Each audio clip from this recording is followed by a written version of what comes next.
Bagi yang memahami sejarah perjuangan Indonesia, nama Fort Rotterdam langsung akan mengantarkan ingatan mengenai tempat penahanan Pangeran Diponegoro.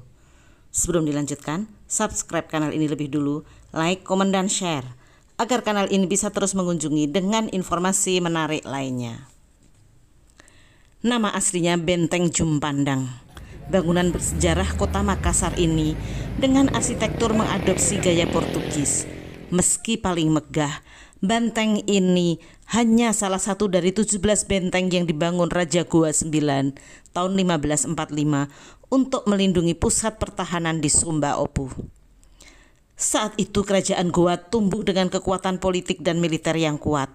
Tragisnya, Gubernur Jenderal Admiral Cornelis Jansen Spilman yang menyerang berhasil memaksa Goa menandatangani perjanjian Bungaya 18 November 1667. Semua benteng Raja Goa dirobohkan kecuali benteng Jumpandang. Namun bagian benteng yang hancur kembali dibangun Spilman dengan gaya arsitektur Belanda. Nama benteng pun diubah menjadi Fort Rotterdam, menilik kota kelahiran Spilman.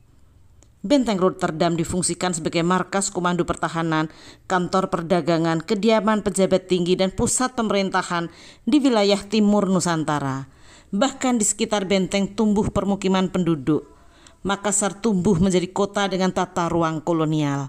Secara historis, ada keterputusan dengan benteng Sumba Opu yang terletak di sebelah selatannya, kota lama yang pernah menjadi pusat kerajaan Goa. Setelah beberapa kali beralih fungsi, pada 1970 benteng ini diserahkan kepada Departemen Pendidikan dan Kebudayaan dan ditetapkan sebagai benda cagar budaya tahun 2010. Kini menjadi objek wisata sejarah, wisata museum, dan wisata budaya yang menarik untuk dikunjungi. Menjadi tempat terakhir pembuangan dan pemenjaraan Pangeran Diponegoro. Juga terdapat museum di dalamnya. Dari Museum Lagaligo ini kita mempelajari sejarah dan budaya Sulawesi Selatan dari masa prasejarah hingga zaman modern. Museum ini akan kita tampilkan dalam konten berikut.